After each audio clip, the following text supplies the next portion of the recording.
Hello and welcome. I'm Dr. Adam Dorsey, a psychologist in Silicon Valley, and I am the host of Super Psyched, a podcast dedicated to supercharging your life. Each episode contains fun, high-quality interviews with experts looking at psychology from all angles. Super Psyched is your tool to get more of what you want in your life and less of what you don't. Conforming and being a bystander in social situations is very easy to do. Indeed, our brains tend to orient us toward being bystanders and to conforming, and that may have been important to our survival at one point, but it doesn't help us stand up for justice. Social psychological experiments that look at conformity and the bystander effect provide stark reminders of these facts. Yet, to override our brain's tendency to stay quiet in the face of injustice and to instead choose to be an ally and upstander generally requires thought, preparation, and education. Speaking to the importance of standing up for our fellow humans, Holocaust survivor Eli Wiesel once said, "The opposite of love is not hate, it's indifference." He also said, "Silence encourages the tormentor, never the tormented." And that is why I feel compelled to discuss this important topic to better understand the experiences of being Asian American, the subtle and covert racism they face, and how we can all be better allies. This is a topic that understandably incurs anger, sadness, and urgency, and you can hear these throughout the interview. My guest, Dr. Sherry Wang, is a licensed psychologist, researcher, and anti-racist educator, and a professor of psychology at Santa Clara University. Since the start of COVID-19, she has been featured, cited, and interviewed in the media on the topic of anti-Asian racism, xenophobia, and cross-racial coalition building. So join Dr. Wang and me as we talk about being allies to our Asian American brothers and sisters. Dr. Sherry Wang, who has asked me to call her Sherry, welcome to Super Psyched. Thank you for having me here, Adam. I'm so glad you're here, and I've been so enjoying getting to know you behind the scenes. I'm so grateful to you for taking some time to share your wisdom with my listeners. First question I've got to ask you is, how did you get into this field of study and the type of work that you do, especially with regard to the types of changes that you're hoping to see in the future? How did this become your thing?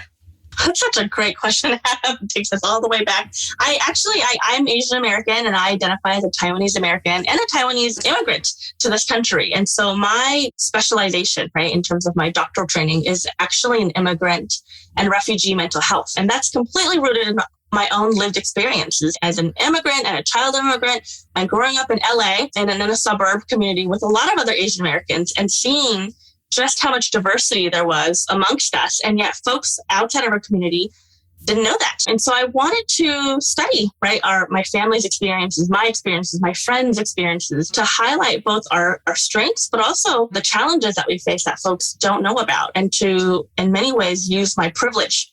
Privilege has been a really big part, I think, of my learning and growing in terms of being able to access higher education, for example, and to be able to say, well, here's all the knowledge I have to be able to amplify and share and disseminate our experiences so that people know what it's like and can help us, and that we can help ourselves as well with the more we know and the more that we debunk and dismantle, right, assumptions and stereotypes about us. That's fantastic. And it sounds like you really took to heart the idea of with great power comes great responsibility, and that you're trying to use your responsibility in a very beneficial manner that will long outlive you. People these days really think of privilege as a really bad word, right, and power as a bad word. And I know actually of people's friendships, that have ended because of statements like, "Oh, you're so privileged." And I just think it doesn't have to be that way. Privilege is something everybody wants to have, right? Who doesn't want more power? And so the issue with privilege and power is knowing you have it, being aware of how you can use it for good or for evil, right? And then being intentional about the choices we have and about the choices that other people don't have. And so I think privilege and power is a beautiful thing, particularly as we think about advocacy and standing up and speaking out for others who don't have privilege and power. So I don't think there's anything to have to be ashamed or feel bad about when it comes to privilege. It's really the abuse of it. And then having the humility to be able to take in that feedback when other people hopefully call you in as opposed to call you out about your privilege. Let's go back to something you said earlier, which is about the concept of debunking myths. And I'm wondering, what are some common misconceptions of what's going on in the current environment with people acting in a very spectacularly horrible manner towards Asian Americans? Yeah, there's so much attention on the virulent hate that is happening for Asian Americans in this past year or so. And in that sense, I think there are people who are so relieved that it's finally getting this attention. But I think that's a key point, is that it's not actually new for Asian Americans throughout history, right? That anti-Asian sentiments have always been here. It's just been veiled in humor. It's thinly veiled. It's been more covert. It's never been as physically violent or brutal or just unabashedly conducted as it has been this past year. And there's a host of reasons for that. One of them being the role modeling that we've seen from leadership of that it's okay to spew very racist and xenophobic rhetoric about Asian Americans. Most people do not hate Asian Americans. Most people would not even think that in that sense, anti-Asian racism is applicable to them, that they can do anything about it because I'm not racist and I'm not racist to Asian Americans. And so I think one of the biggest misconceptions is that we're focusing on hate when really we're focusing on racism that manifests in much more subtle ways, much more covert ways. And the data that's, being collected right now on the anti-Asian violence is showing actually that the majority are not violent. The majority are not perpetrated by strangers even, that it often is people we know. It is our colleagues, our classmates, our friends, sometimes even family members, for those of us who are multiracial or biracial, who say things like, you can't come to the family barbecue because of the Asian part of you. And this is a white family gathering only, right? For let's say a white Asian mixed person. Those are some of the experiences that people have shared. Oh my God. Even getting it within their families. Yeah.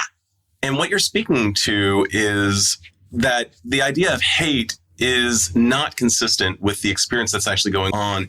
It sounds like it's more apathy or permissiveness that is kind of showing up in the face of this, as well as a long-term dehumanizing of Asians throughout the years.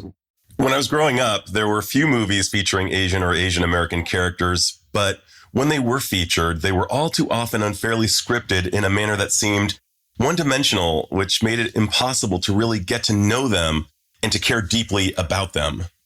What do you think about this idea of the opposite of love isn't hate, it's apathy and perhaps permissiveness during this time that's perhaps even more pernicious when it comes to what's going on now in the current environment? Yeah, certainly apathy is when people can easily turn a blind eye to what's happening or fail to intervene when these horrible things are happening to Asian Americans. And I'm talking about horrible when it comes to a level of physical violence, but I'm also talking about horrible when it isn't necessarily violent, right? For Asian Americans, our experiences of racism are more subtle and cumulative and traumatic in that sense, that it's not just being targeted on the streets, it's suffering from being invisible in the academy, in our workplaces, in our social circles. And I mean that in the sense that we're omitted, we're forgotten all the time as people of color even. Funding mechanisms don't consider Asian Americans to be a marginalized community. When I was in graduate school looking at funding opportunities for my dissertation or for my research, there are very few places that will say we recognize Asian Americans to be a marginalized minority group that we would want to commit money on. And this is me studying immigrant and refugee communities, and yet Asian Americans are often omitted, right, in thinking about minority populations. So scholarships don't think about Asian Americans. Asian Americans rarely make it to the top of the corporate ladder. Jokes about Asian Americans are much more tolerated than jokes of any other racial or ethnic group. I've been collecting data throughout this past year on anti-Asian racism, and it's been painfully fascinating because so much of what the participants' experiences have included sharing their experiences of racism with their trusted ones. their friends, their partners, their families, and having folks, including other people of color, say things like, what? Asian Americans experience racism? Wait, but are you guys like white or something? Or even saying to the level, even saying things like, well, welcome to the club. Now you finally know what it's like to be a person of color. As though Asian Americans aren't people of color. Right. So there's something about the invisibility, the turning a blind eye. And that's a component of what's going on now that's contributed to where we are. What's interesting, I was speaking with a writer in Japan who said that with the advent of Japanese baseball players coming to the United States, Japan finally feels seen by the world. And that previously the most vexing piece of how they saw themselves in the international milieu was that they didn't have a face. And what you're describing in the Asian American experience is exactly the same thing. The absence of a face to truly be seen within the milieu in the United States is one of the biggest components of why this is going on. Just the not seeing. Not seeing, and then when Asian Americans are seen, it is oftentimes with an agenda, with a particular caricature of these stereotypes that Asian Americans are quiet and submissive and deferential and weak and feminine. And these jokes about Asian men being less manly. Even thinking about it, right? I think about like what shows have Asian Americans to begin with, and then which shows of the ones that have Asian Americans cast them in a positive light, in a humane way, right? And in a way where there's rich character development, where the audience can relate to them and wants to be them. I mean, you're going to have a really hard time even thinking about one when it comes to mainstream shows that are not like all Asian American cast, including like Harold and Kumar and including shows like Crazy Rich Asians and things that were really purposely designed to showcase this group. But if it weren't for the purpose of specifically trying to amplify Asian Americans, you don't see it anywhere else. That is troubling that there aren't enough faces. Yeah, there aren't enough faces. And I've been doing media interviews throughout this past year talking about this particular topic. And actually one of the mainstream news outlets had contacted me to ask, how can we do a better job of capturing anti-Asian racism on the news? Right? How do we do a better job at presenting it? It was a great question. It was a very genuine question too, of how do we advocate for Asian Americans when the mainstream audience just doesn't seem to care that much about Asian American victimization? That was really the question. And so wanting to kind of get some recommendations from my perspective. And so it was kind of a brainstorming session. And one of the questions that the journalist had asked me was, could it be that one of the problems in terms of why people care so little about Asian American racism, could it be that it's because Asian Americans are not willing to show their face on camera because of shame, because of stigma? And so is that why people don't care? Because they just need to get over their shame. They need to be willing to speak up and speak out and talk about their victimization. And I thought, whoa, hold on.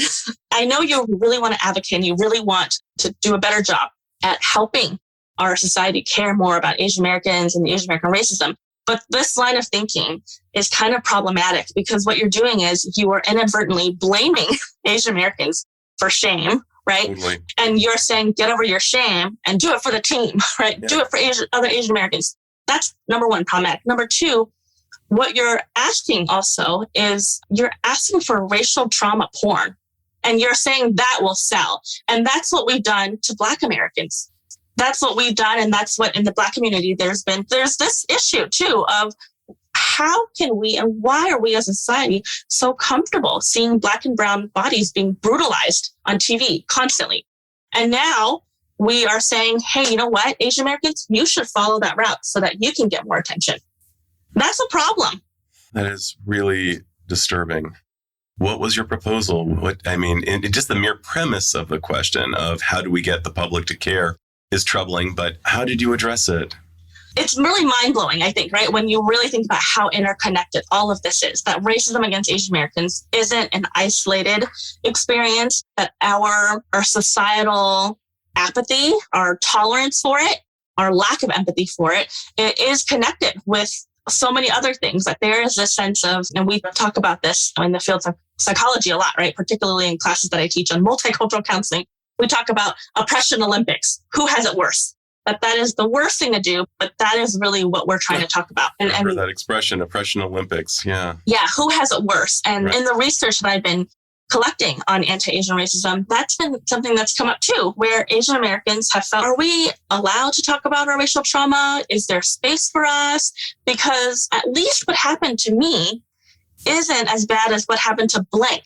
And the blank that they're inserting are names like Trayvon Martin, George Floyd, Breonna Taylor. I mean, those are the comparisons that we are making in terms of, is my racial trauma valid if it's not as bad as blank? And so that's really problematic that we're feeling, like we have to compete with that when Asian Americans and Black Americans are victims of the same racist system. It just perpetrated in different ways. And so the need really is for us to, as audience or as community members, be able to hear these stories and let folks tell and share their experiences without comparing them and without feeling like, well, how do I get this to have more attention than that? And this kind of perpetrating the scarcity myth of we can only have enough empathy and attention for one group at one time. Where we need to actually be able to have the attention span for multiple groups with multiple different presenting problems, because a problem is still a problem, even if it seems to be less of a problem than someone else's. There's still a problem. And that's a very low bar to be setting. Well, it's not as bad as someone else's. Well, it's still bad, and bad is not acceptable.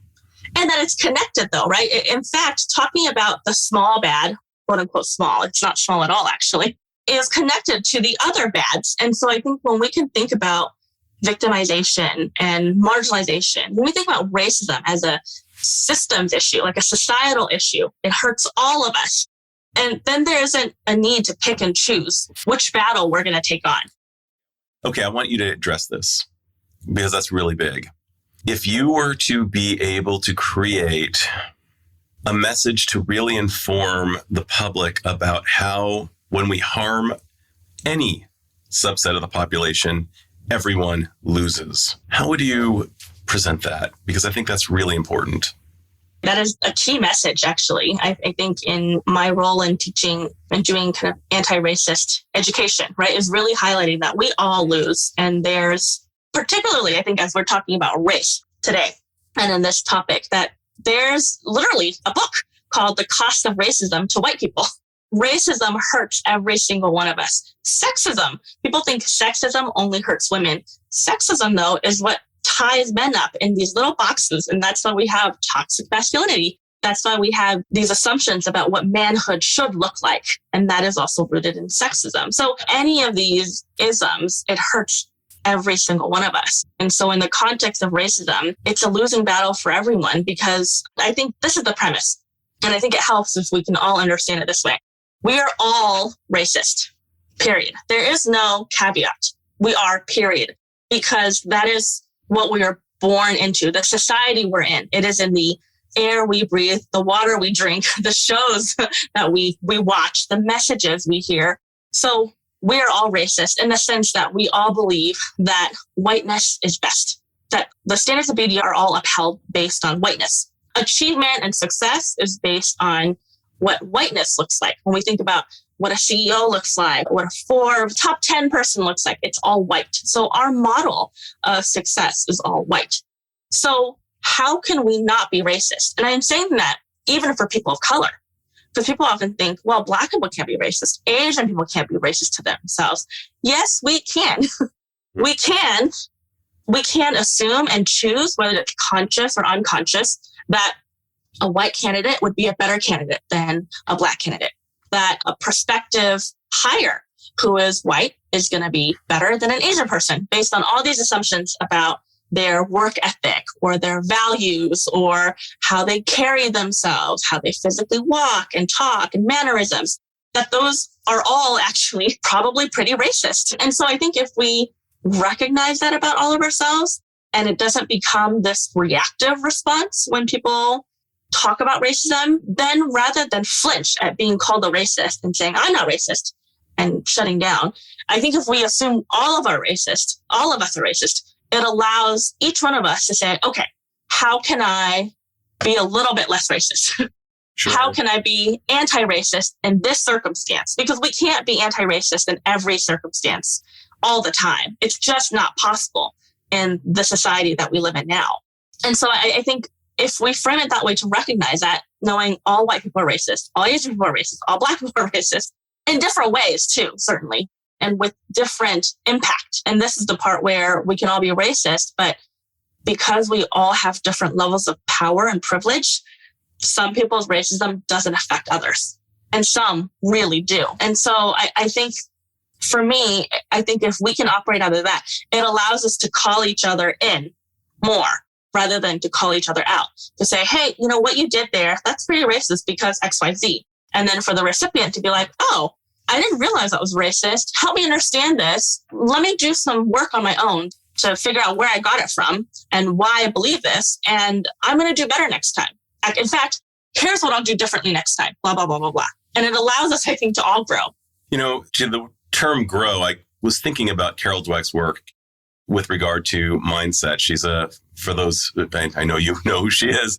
For those listening, she wrote a book called Mindset, where she basically describes two different mindsets that we can rock. We can either go with what's called a fixed mindset, saying that there are smart people and there are dumb people, for example, or a growth mindset, which basically espouses the idea that we can all grow into who we wish to become. And I think that what you're inviting here by acknowledging that everyone is, to borrow a song from Avenue Q, everyone's a little bit racist. We all are, and we all are products of our environment.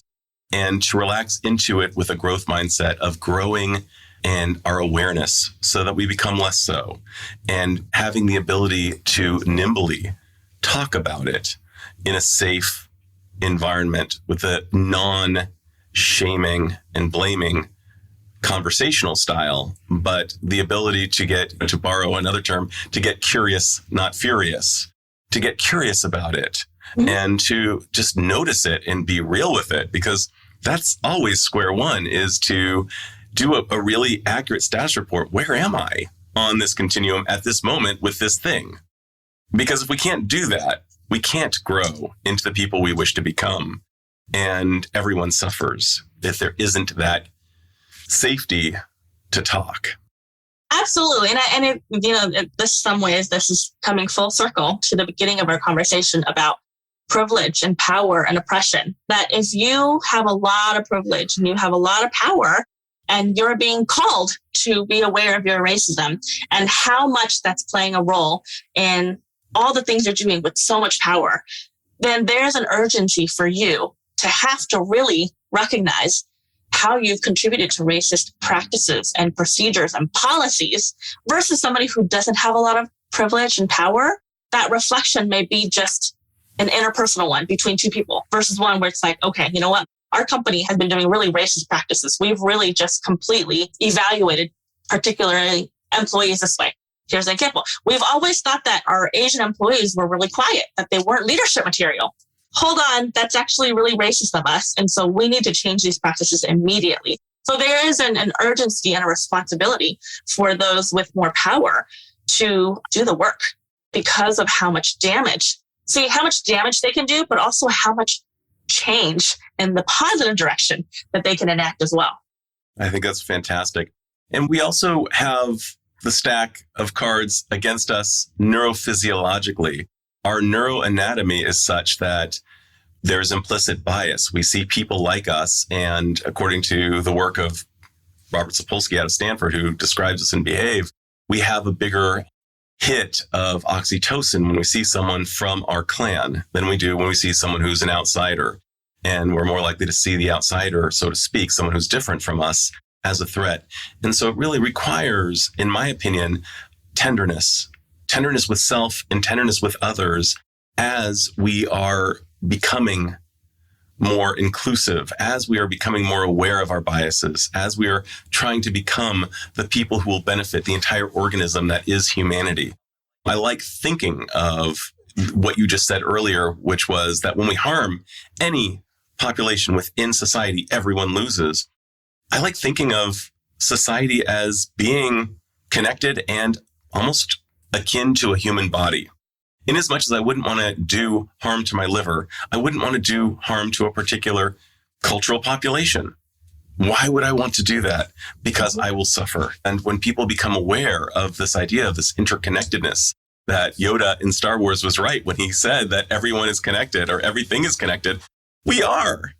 We really are. And we're seeing that more and more, just how connected we are. And a lot of people erroneously conclude that we must just cut off particular populations.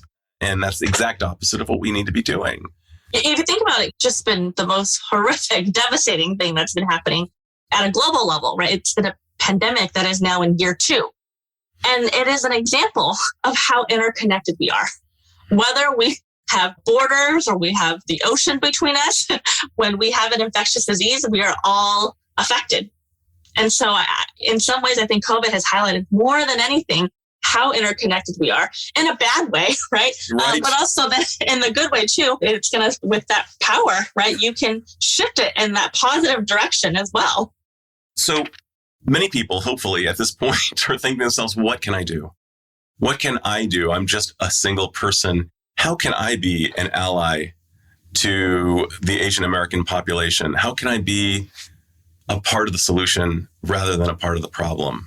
We were just talking about insider, outsider, and I think that is actually the distinct and unique situation of what it means to be Asian American throughout U.S. history, is to always be seen as outsiders. And there's research that's highlighted too that Asian Americans aren't looked at actually as minorities, which is why when there are anti-racist initiatives, right, when there's diversity policies and programming happening, Asian Americans are actually omitted oftentimes. And it's because Asian Americans, no matter how long you've been here for, generationally, you'll always get this question, but where are you really from? And that's kind of at the individual level, but at a societal level, what that means for Asian Americans is that we're always seen as immigrants, even if we're not. Even if you're like, I've been here 3 generations, this is my home, I've never even been to another country, people will still think an Asian American is foreign, is not from here. And so Asian Americans are always seen as outsiders in ways that other racial ethnic minority groups are not. And so in that sense of like, you're a threat, you're an outsider, you're a foreigner, you're an invader, that language comes in. The language I'm using, I hope you're hearing it, is not only the language of anti-immigration, anti-immigrants, it's also how we talk about infectious disease. It just invades. Hordes invade and you have no control, but it just takes over. So there's a fear of Asian Americans in that way that is very much racist and rooted in the yellow peril, which the yellow peril is all about back in the 19th century, this fear that the West had about Asia being a strong power, having strong military, economy, politics, and being worried. Not just worried that another country was stronger, but a non-white entity was stronger, that there's a yellow race that is going to be stronger. So it really was threatening to white supremacy. So I think really recognizing that the fear and the perception of Asian Americans as non-American, as not belonging, is rooted in white supremacy. And therefore, it's really easy to think of Asian Americans as bad people, as not one of us. And so I don't think it's really just about hate. It's in the really subtle things that we do, like the questions of, but where are you really from? Right? Even if you don't think you're being really racist, that it actually has that underlying white supremacist tone based on a fear of you must not be from here. Or even, these are really positive stereotypes too, that you think wouldn't be harmful, but they are. Questions of like, oh, your English is so good. How did your English get to be so good? When somebody's like, I've been here my whole life. How did your English get to be so good? Mm-hmm. And so I think the recommendation or the thought of how can we be more inclusive? How can we be good allies to the Asian communities? That's really what I'd like to know. It's really being mindful of how we are all at the default level already racist against Asian Americans. And so how we can work to not be, right? How can we be anti-racist? How can we call it out, call these instances out? How can we recognize and make note of when we see Asian Americans omitted in certain programming, that they're excluded, they're not represented. Can we be the ally? Because we're able to be at the table when maybe Asian Americans are not. Can we be the voice that says, hey, something is missing here. Where's Asian American representation? Where are Asian American voices? Are we presenting them in this humane way, in a comprehensive way? And are we being anti-racist when we think about Asian Americans? I'm going to do a miracle question with you. Let's imagine 5 years from now, things are substantially better when it comes to the Asian American experience. What would be present? I'm not even going to ask what would be absent at this moment. I'm curious to know, what would life look like if it were far better? It's such a great question. It's one that I would think needs to be at so many different levels in terms of how we're represented in the media, that we're watching shows where there's Asian Americans, that we don't need this one movie, Shang-Chi, to be the Asian American movie, It's right? the one. It's the one. We're seeing all sorts of movies like this, and that we are seeing Asian Americans be celebrated, actually. So the problem with the model minority myth, right? The assumption that Asian Americans are biologically harder working or more superior, it not only is inaccurate and wrong, the problem with that is it actually does not get to recognize Asian American achievements, right? Because if you think, oh, like, aren't you just automatically good at math and science? Then that means that when people study really hard or work really hard and they do excel, it will never be recognized as hard work. It's just taken for granted because they're Asian, so therefore they must be good at that thing. When in fact, behind the scenes, they were like Rocky Balboa, working hard. Exactly, right? And so I want us to celebrate Asian Americans for achievements and successes. I want Asian Americans to be able to be themselves, whatever that is, without these stereotypes pinned against them. So, for example, I've gotten these comments pretty frequently throughout my professional career where people will say things like, wow, for an Asian woman, you're pretty outspoken. And that's like, I wish that weren't the case, where there must be some kind of assumption that I can't be this way, that I'm atypical. One of the things that you're saying 5 years from now is that Asian Americans are not being seen for being Asian Americans. They're seen for being people first, with the host of individual differences that all humans rock in this world. And that they're not just boxed into a particular classification. Oh, here comes someone who's Asian and therefore they are these things. And then every single Asian American then has to prove themselves different to be seen as uniquely themselves. I was listening to an interview yesterday where an Asian American man was being described. He apparently has a very strong Southern accent, and it always has to show up in the conversation. Like, oh, that was unexpected. And wouldn't it be cool if he never needed to explain that ever again, and it was just considered normal? Yes, he's Asian, and yes, he's clearly from the South, and it's no more surprising to hear him speak than to hear a Caucasian person from the South speaking with a Southern accent. Totally, yeah. Or since I lived in Mississippi, would talk about Northerners, right? Yankees, right? That we're not naming it. Just like, this is just how you think. This is how we are. You know, many years ago, Margaret Cho, who I adore, came out with a TV show called All American Girl, and it flopped, unfortunately.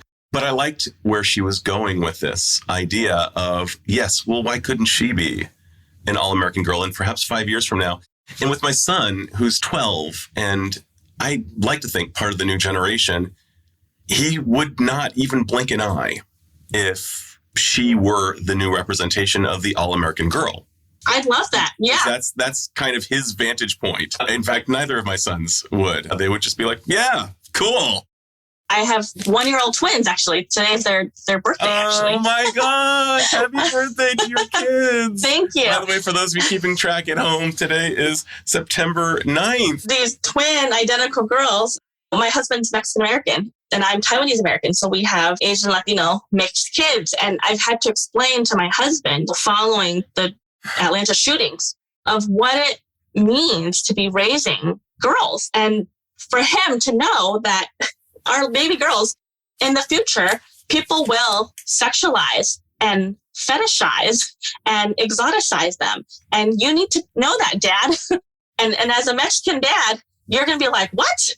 So we're having to have these conversations about thinking for our next generation, how to prepare them and how to prepare ourselves and how we can do better as a society. So I'm thinking about like in 10 years, if things would change. I wish that would not be the case where I'd have to worry about my girls in that way.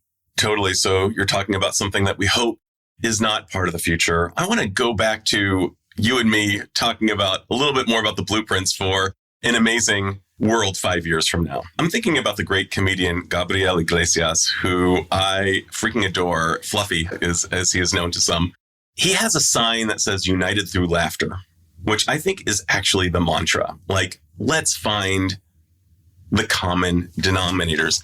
Let's bond in the best of what humans can rock. And I think one of those things actually is laughter. And I like the idea of somebody like an Ali Wang not being described as Asian American comedian, but comedian Ali Wang. That's who she is. I just want to dream a little with you. Like, what else would it look like? Because I want to know what our North Star is. I think that's so important that the North Star be named and that the allies to Asian Americans really hold that in their minds and hearts and in their intentions. I think that's a great example. Yes, I think definitely comedians for our actors, for our comedians or actors or musicians, that they are not kind of niched in this, like you're in this ethnic bubble only. And Totally. That is your audience. That is your target audience. Having an Asian American, all-American girl as a representation. I'd love that.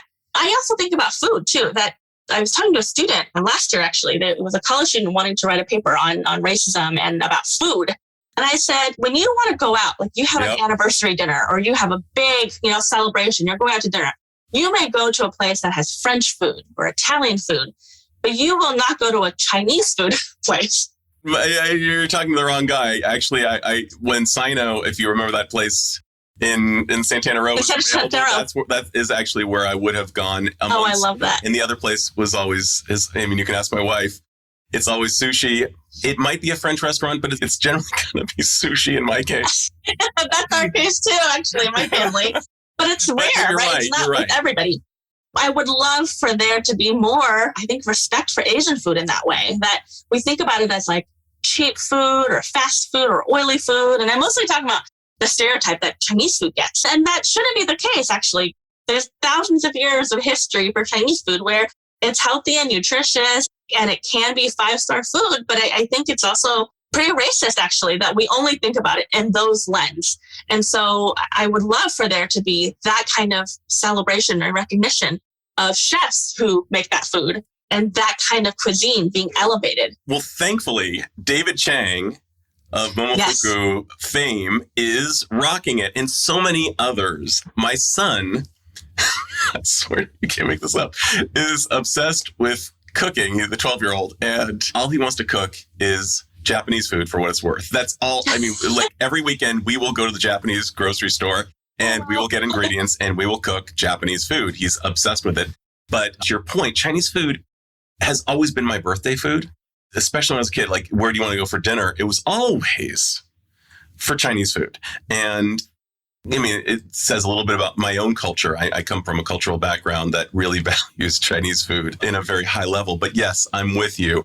There are a gazillion items on the menu. There's so much diversity within that one style of cuisine. You could go a year and not duplicate your meal if you just stuck with Chinese food.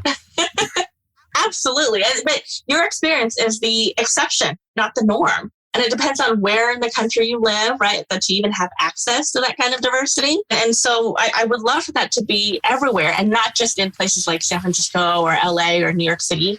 Right. I consider myself extremely fortunate to live in a place where not only can we choose from several different Chinese restaurants, but excellent ones on top of that. Truly excellent. So yeah, I like this vision. I want people to be thinking about that. And I also want us to think about our basic neurophysiology, because there are so many bugs in our 35,000-year-old brains that are artifacts of antique times that don't really apply to today, that actually run counter to us being a healthy, larger organism.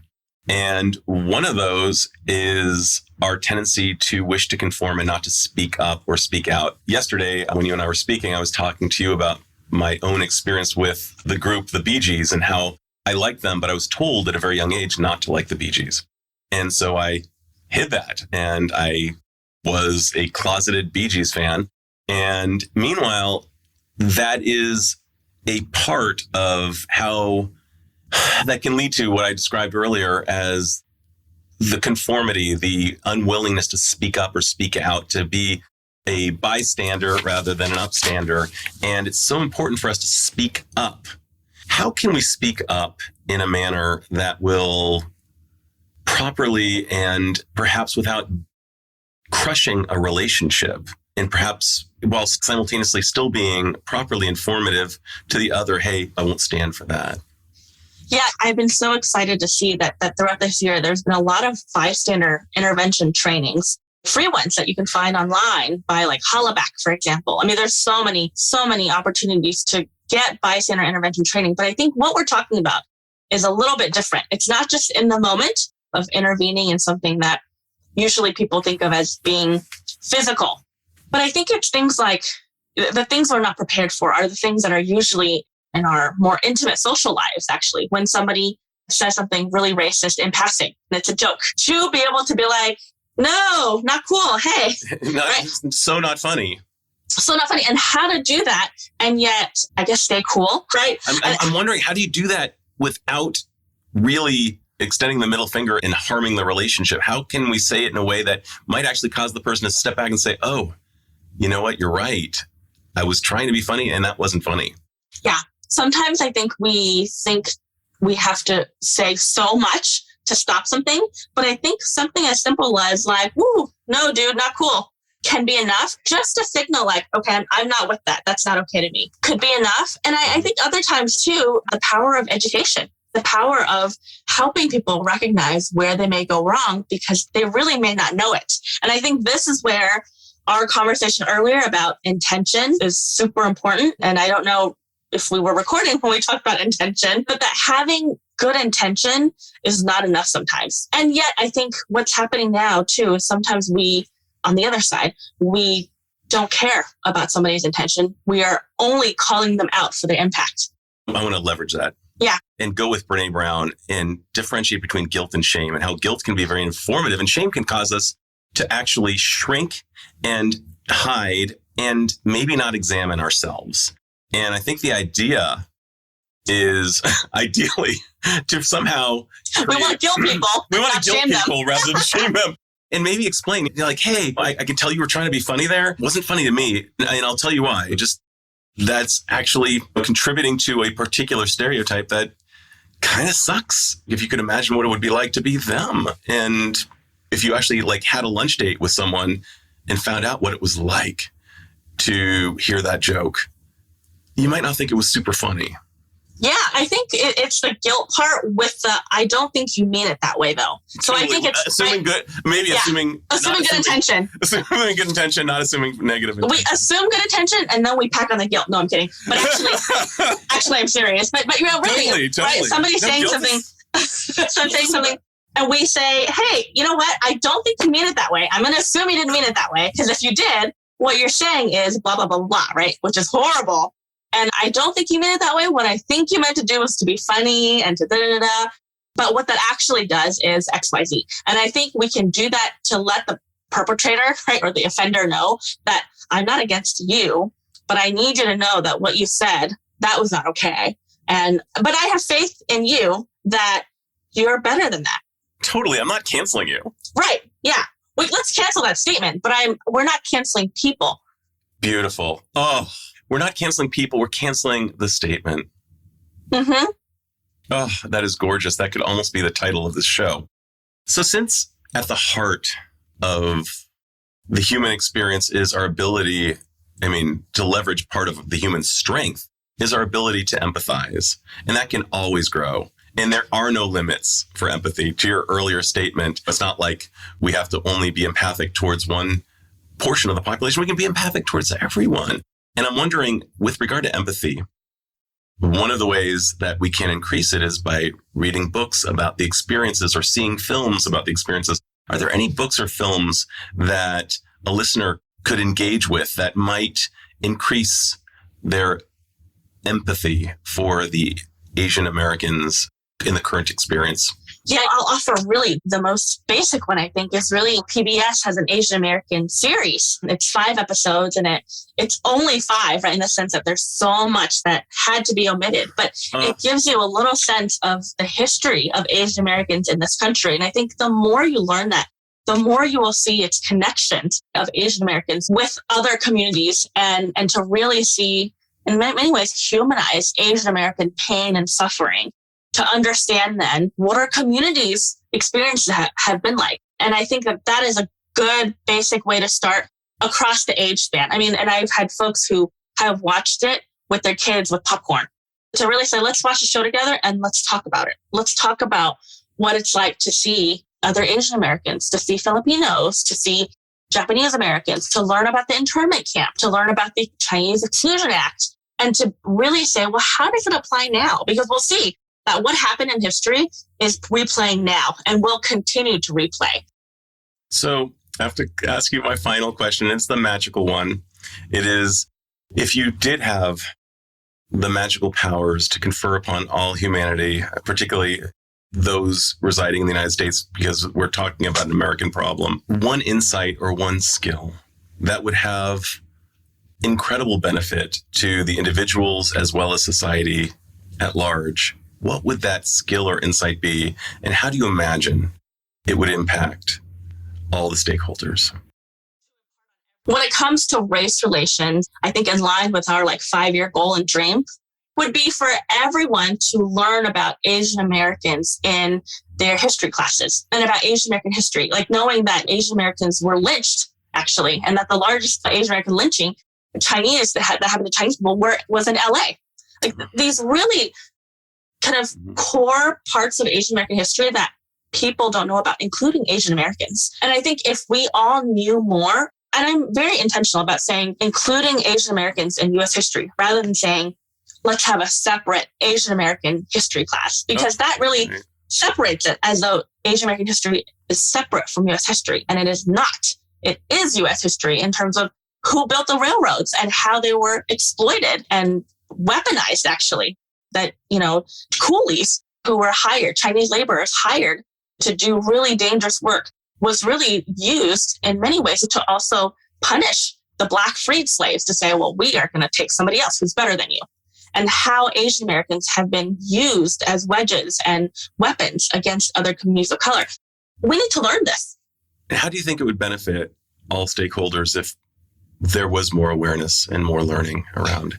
I think if or when we're able to learn this, we will see, like we were saying earlier, how interconnected everything is, how interconnected racism is and hurting each and every one of us in terms of how it affects our children, how it affects us. I think when we are able to see the interconnectedness of it, it will feel very personal to us, because we will know somebody or even be somebody who has directly been damaged by that. And then we'll say, no, we need this to stop. And it really ultimately will become community prevention, community care, and really, bystander intervention is really saying, as an outsider, I'm going to stop it. I want better. I want more than intervention. I want prevention. I want us to build a community where we don't even need to intervene, where we already have the empathy and the care and the desire to protect one another, so that things like that don't even get to the level that warrant intervention. I love that. Well, Sherry, I just want to say such a big thank you for taking your time, sharing your knowledge and wisdom with my listeners, who I hope will leverage it to help create the 5-year dream that you and I are just beginning to create a blueprint for. And I'm just so glad to have you as a colleague and a new friend. Thank you, Adam. Thanks so much. We should check back in 5 years and be like, okay, where are we now? I think I'll check back a little before then, but we'll certainly do that as well. Thank you for having me. My pleasure. This is Dr. Adam Dorsey, thanking you for listening to Super Psyched. If you know anyone who might like it or who might benefit from listening, share it. And if you like the episode, please hit subscribe.